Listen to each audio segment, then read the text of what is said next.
সম্মানিত মসজিদের মুসল্লিয়ান কেরাম, আমরা আল্লাহ রাব্বুল আলামিনের দরবারে শুকরিয়া আদায় করছি। এক মাস সিয়াম সাধনার পরে শাওয়াল মাসের প্রথম জুমায় সালাতুল জুমা আদায়ের জন্য আজকে জুমার এই অধিবেশনে আল্লাহ আমাদেরকে হাজির হওয়ার তৌফিক দান করেছেন। আমরা বলি আলহামদুলিল্লাহ। দরুদ ও সালাম পেশ করছি মানবতার মহান শিক্ষক রাহমাতুল আলামিন জনাবে মুহাম্মদুর রাসূলুল্লাহ সাল্লাল্লাহু আলাইহি ওয়াসাল্লামের ওপর। অতঃপর আমরা জেনে নিই আজকের খুতবার আলোচনার বিষয় রমাদান পরবর্তী আমাদের করণীয়। অবারিত নিয়ামত দিয়ে আল্লাহ রাব্বুল আলামিন রমাদানকে সাজিয়েছিলেন। অজস্র কল্যাণ নিয়ে রমাদান আগমন করেছিল পৃথিবীতে। বরকতময় রহমতে ভরপুর ইবাদতের মৌসুম এই মাসটি আমাদের মাঝে এখন আর নেই। আকাশ থেকে আসা রমাদান আকাশে ফিরে গেছে। আমরা এখন কি করব? ফাফিরু ইলাল্লাহ। আল্লাহ বলছেন তোমরা ভাগো, তোমরা পালাও আল্লাহর দিকে, জাহান্নাম থেকে জান্নাতের দিকে, পাপাচার থেকে পুণ্যের দিকে, অন্যায় থেকে ন্যায়ের দিকে। রমাদান মুবারকের ফোকাস পয়েন্ট ছিল তাকওয়া। তাকওয়ার লেভেলটা আমাদের কতটুকু বাড়লো এটা আজকে দেখার বিষয়। আর তাকওয়া যিনি অর্জন করেন তাকে বলা হয় মুত্তাকিন। আর ইন্নাল্লাহা ইয়াতাকাব্বালু মিনাল মুত্তাকিন, যারা মুত্তাকি তাকওয়ার অধিকারী তাদের আমলই শুধু আল্লাহ তাআলা কবুল করে থাকেন। রমজানুল মোবারক আমাদের থেকে চলে গেছে। রমাদানুল মোবারকে আমরা অনেক ইবাদত করেছি, অনেকেই আলহামদুলিল্লাহ। সিয়াম, দিনের বেলায় সিয়াম সাধনা, দিনের বেলায় রাতের বেলায় কিয়ামুল লাইল, সাদাকা, যাকাত, সাহারি, ইফতার। রমাদানের পরে যেন আমাদের এই আমলটা অব্যাহত থাকে। যদি আমল ছেড়ে দেন তাহলে কবুল হওয়ার সম্ভাবনা নাই। আমল ছেড়ে দিলে কবুল হবে কি করে? আমাদের সালাফগণ, সাহাবায়ে কেরাম রাদিয়াল্লাহু আলাইহিম আজমাইন, যারা আমাদের রোল মডেল, তাদের অভ্যাস ছিল রমজান চলে যাওয়ার পরে তারা খুব শঙ্কিত, ভীত, সন্ত্রস্ত থাকতেন, টেনশন করতেন। কি সেই টেনশন? যে আমরা রমাদানে যে ইবাদত করেছি এটা কবুল হয়েছে কিনা। আর আমরা তো এই টেনশন আমাদের নাই। আমরা আত্মতৃপ্তিতে ভুগছি যে আমি অনেক ইবাদত করেছি। অনেকে রমাদানে একটা উমরা করেই দাম্ভিক হয়ে পড়েছেন, ইতিকাফ করে অহংকারী হয়ে পড়েছেন। না, এমনটি করা যাবে না। হযরত আলী রাদিয়াল্লাহু তাআলা আনহু বলতেন যে কবুলুল আমালি আহাম্মা মিনাল আমাল, আমল করার চেয়ে আমল কবুল হওয়ার বিষয়টা তোমরা বেশি গুরুত্ব দাও। সেজন্য সালফে সালেহীগণ রমাদান চলে যাওয়ার পরে 5 মাস পর্যন্ত শুধু দোয়া করতেন যে আল্লাহ, আমরা রমজান মুবারকে যে সিয়াম আর কিয়ামুল লাইল আদায় করেছি এগুলোকে তুমি তোমার রাজ দরবারে কবুল এবং মঞ্জুর করে নাও। আমরা বলি আমিন। আর সম্মানিত মসজিদের মুসলমান কেরাম, আমরা ইবাদত করেছি। অনেকেই এখন রমাদানের পরে ইবাদত ছেড়ে দিয়েছে। আসলে মুমিনের জীবনে, হায়াতে, দুনিয়ার জিন্দেগিতে ইবাদতের কোনো ছুটি নাই, কোনো বিশ্রাম নাই। মুমিনের ঘুম, মুমিনের বিশ্রাম পরবর্তী ইবাদতের প্রস্তুতি গ্রহণ, মুমিনের খাদ্য গ্রহণ পরবর্তী ইবাদতের জন্য শক্তি সঞ্চয়। তার 24 ঘন্টা থাকবে ইবাদত কেন্দ্রিক। যেহেতু আল্লাহ রাব্বুল আলামিন বলেছেন ওমা খালাকতুল জিন্না ওয়াল ইনসা ইল্লা লিয়াবুদুন, আমি মানুষ আর জিন জাতিকে সৃষ্টি করেছি একমাত্র আমার ইবাদতের জন্য। সুতরাং ইবাদতে কোনো ছুটি নাই। ইবাদত অনেক করেছে, এখন যদি রোজা ইবাদত ছেড়ে দেন তাহলে রমাদানের সকল ইবাদত বরবাদ হয়ে যাবে। আল্লাহ রাব্বুল আলামিন সূরা মায়েদা 5 নম্বর আয়াত, 5 নম্বর সূরার 5 নম্বর আয়াতে বলছেন ওমা ইয়াকফুর বিল ঈমান, যে ঈমানের সাথে কুফরি করলো, ফাকাদ হাবিতা আমালুহু, তার সকল আমল এটা বিফলে গেল। বলেন নাউযুবিল্লাহ। ঈমানের সাথে কুফরি করাতে তার অতীতে যত আমল করেছে সব নিষ্ফল হয়ে গেল, বাতিল হয়ে গেল। অহুয়া ফিল আখিরাতি মিনাল খাসিরিন, আর আখিরাতে পরকালে সে চরম ক্ষতিগ্রস্তদের অন্তর্ভুক্ত হয়ে যাবে। আস্তাগফিরুল্লাহ। সুতরাং কষ্টের আমলকে ধরে রাখার জন্য চেষ্টা করতে হবে। অনেক পরীক্ষায় ভালো রেখেছে একজন শিক্ষার্থী, কিন্তু যদি এক্সফেল হয়ে যায় তাহলে সে 2 ঘন্টা লিখেছে, শেষের 1 ঘন্টা লিখতে পারে না। এই 2 ঘন্টা যত ভালোই লেখুক, তার পুরা পরিশ্রমটা বিফলে যাবে। সুতরাং রমাদানের পরে কোনো মুমিন যদি আমল ছেড়ে দেয়, তাহলে তার এই আমল বরবাদ হয়ে যাবে। কারণ রাসূল একটা হাদিসে বলেছেন, মান তারাকাস সালাতা মুতাআম্মিদান ফাকাদ কাফার। যে ব্যক্তি ইচ্ছাকৃতভাবে নামাজ ছেড়ে দিল, সালাত ছেড়ে দিল, সে অবশ্যই কুফরি করল। নাউযুবিল্লাহ। অনেক মুসলমান রমাদানে রোজা রাখে, কিন্তু রমাদানের পর আর রোজা রাখে না। এজন্য সালফে সালেহিনগণ বলতেন, বিসাল কওমু, দুর্ভাগ্য ওই সম্প্রদায়ের জন্য যারা রমদানের শুধু ইবাদত করে, রমাদানে শুধু আল্লাহকে চেনে। লা ইয়ারিফুনা ইল্লা ফি রমাদান। তারা শুধু রমাদানে আল্লাহকে চেনে, অন্য সময় আল্লাহকে চেনে না। যেই মহান আল্লাহ রমাদানের রব, তিনি অন্য মাসের রব। আমরা রমজানের ইবাদত করিনি, আমরা ইবাদত করেছি আমাদের রবের। রমাদানের ইবাদত, রমাদানের রব যিনি, সকল মাসের তো তিনি রব। তো শুধু রমাদান ইবাদত করলেন, অন্য মাসে ইবাদত থেকে বিরত থাকার কোনো সুযোগ নেই। রমাদানের এই সিয়াম সহ মানুষের ইমানদারের আমল নষ্ট হওয়ার আরও অনেকগুলো কারণ আছে। আল্লাহ রাব্বুল আলামিন বলছেন, ইয়া আইয়ুহাল্লাযীনা আমানু, হে ইমানদার সমাজ, ও হে লোক সকল যারা ঈমান এনেছো, লা তুবতিলু আমালিকুম, তোমাদের আমলগুলোকে বিফলে যেতে দিও না। আতিউল্লাহ ওয়া আতিউর রাসূলা ওয়া লা তুবতিলু আমালিকুম, তোমরা শর্তহীনভাবে আল্লাহর আনুগত্য করো, আল্লাহর রাসূলের আনুগত্য করো, আর তোমাদের আমলগুলোকে বিফলে যেতে দিও না। সুতরাং আমাদের জীবনে এটা খুব চিন্তার বিষয়। আমরা যা আমল করেছি এটা যেন ধরে রাখার জন্য, আমলগুলো যেন বরবাদ হয়ে না যায়, তার জন্য খুব সতর্ক থাকতে হবে। আল্লাহ তাআলা তৌফিক দান করুক, আমরা বলি আমিন। সম্মানিত মসজিদের মুসল্লিন কিরাম, আল্লাহ রাব্বুল আলামিন কোরআনে কারিমে সূরা আল হিজরের শেষে বলছেন, সর্বশেষ আয়াত, ওয়া'বুদ রাব্বাকা হাত্তা ইয়াতিয়াকাল ইয়াকিন, তুমি তোমার রবের ইবাদত করতেই থাকো যতক্ষণ পর্যন্ত নিশ্চিত জ্ঞান, মানে মৃত্যু না আসে। মৃত্যুর আসার আগ পর্যন্ত একজন ইমানদার ইবাদত করতেই থাকবেন, তার ইবাদতের কোনো ছুটি নাই, বিশ্রাম নেই। হযরত ঈসা আলাইহিস সালাম তার সম্প্রদায়কে তিনি বলেছিলেন, ওয়াজআলানি মুবারাকান আইনামা কুনতু, আল্লাহ আমাকে বরকতময় করেছেন। ওয়াউসানি বিসসালাতি ওয়াজ যাকাতি মা দুমতু হাইয়া, আমার রব আমাকে আদেশ করেছেন সালাত এবং যাকাত প্রদানের জন্য, মা দুমতু হাইয়া, আমি যতদিন বেঁচে থাকি। ঈসা আলাইহিস সালাম সালাত আদায় করতেন, তিনি যাকাত দিতেন। যদিও আজকের খ্রিস্টান জগৎ তারা ঈসা আলাইহিস সালামকে নবীর আসন থেকে সৃষ্টিকর্তা আল্লাহর আসনে বসিয়েছে, বলে নাউযুবিল্লাহ। তারা ঈসা আলাইহিস সালামকে যিশু বলে, এবং তারা বলছেন তিনি আল্লাহর ছেলে এবং তিনি নিজেও আল্লাহ। আস্তাগফিরুল্লাহ।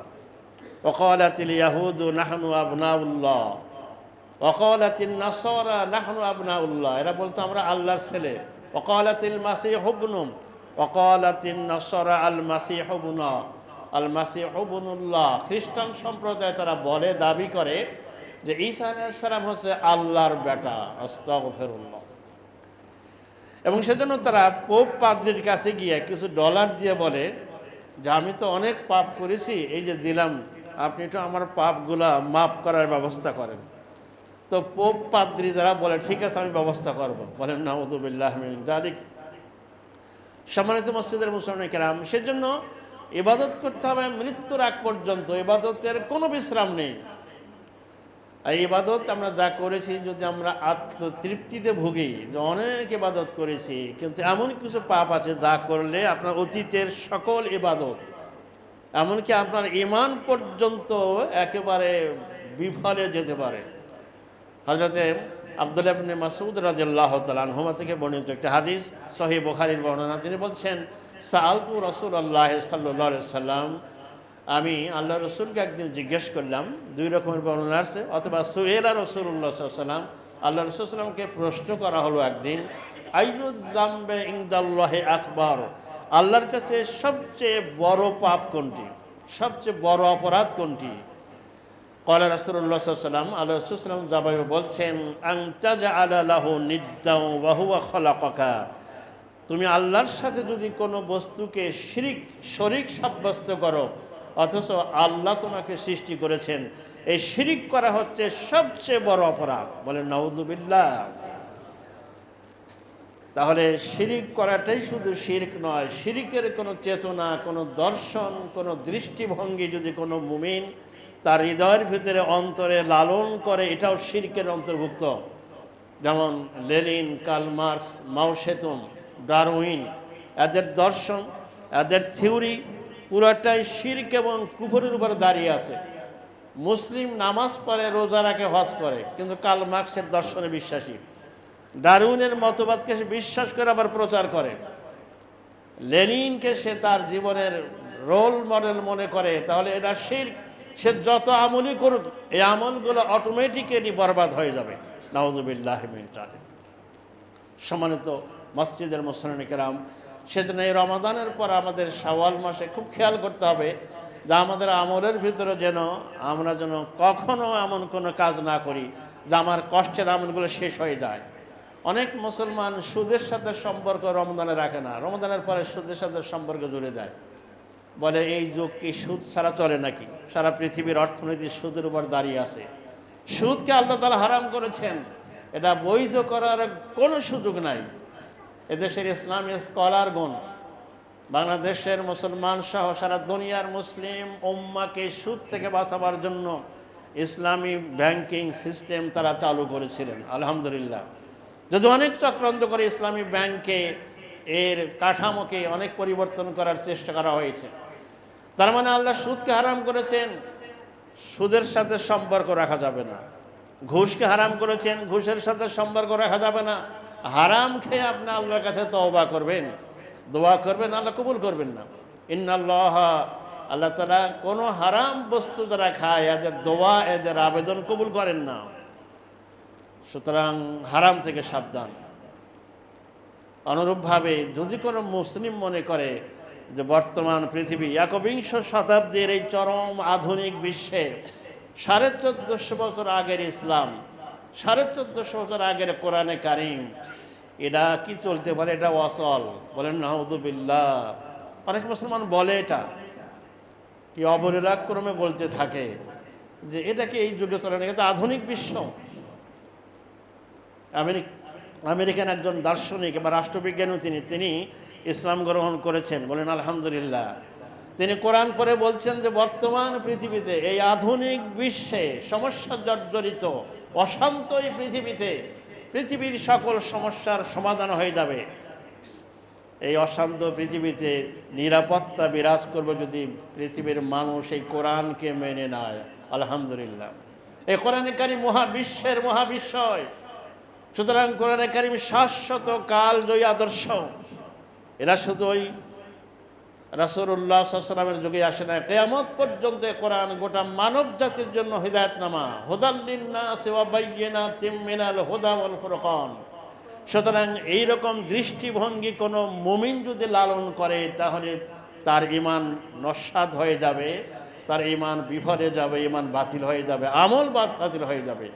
সুতরাং আমাদের কনসেপশন ক্লিয়ার হওয়া উচিত। তাই আমাদের আমল হতে হবে একদিকে যেমন শিরক কুফর মুক্ত, আর একদিকে হতে হবে বেদাত মুক্ত। কোনো মুসলিম যদি শিরক কুফর থেকে বাদ থাকে কিন্তু বেদাত থেকে বাঁচতে না পারে, বেদাত এটা আরও ভয়ঙ্কর। মান আহাদাসা ফি আমরিনা, যে ব্যক্তি আমার দিনের ভিতরে নতুন কিছু ঢুকালো, ফালাইসা মিন্না, সে আমার অন্তর্ভুক্ত নয়। প্রত্যেক মসজিদের ইমাম সাহেব জুমার খুতবায় একটা কথা বলেন, যারা আরবিতে বলেন তো আমরা বুঝি না অনেকেই। কুল্লু মুহদাসাতিন বিদআ, প্রত্যেকটা অভিনবত্ব হচ্ছে বেদাত। অকুল্লু বিদআতিন দালালা, আর প্রত্যেকটা বেদাত হচ্ছে পথভ্রষ্টতা, গোমরাহি। অকুল্লু দালালাতিন ফিন্নার, আর এই গোমরাহি মানুষকে জাহান্নামে নিয়ে যাবে। নাউযুবিল্লাহ। সুতরাং বেদাত পুরাটাই গোমরাহি। বেদাতে হাসানা সাইয়া বলতে কিছু নাই। তাই ইবাদত হতে হবে আমাদের বেদাত মুক্ত, আর আমাদের আকীদা হতে হবে শিরক মুক্ত।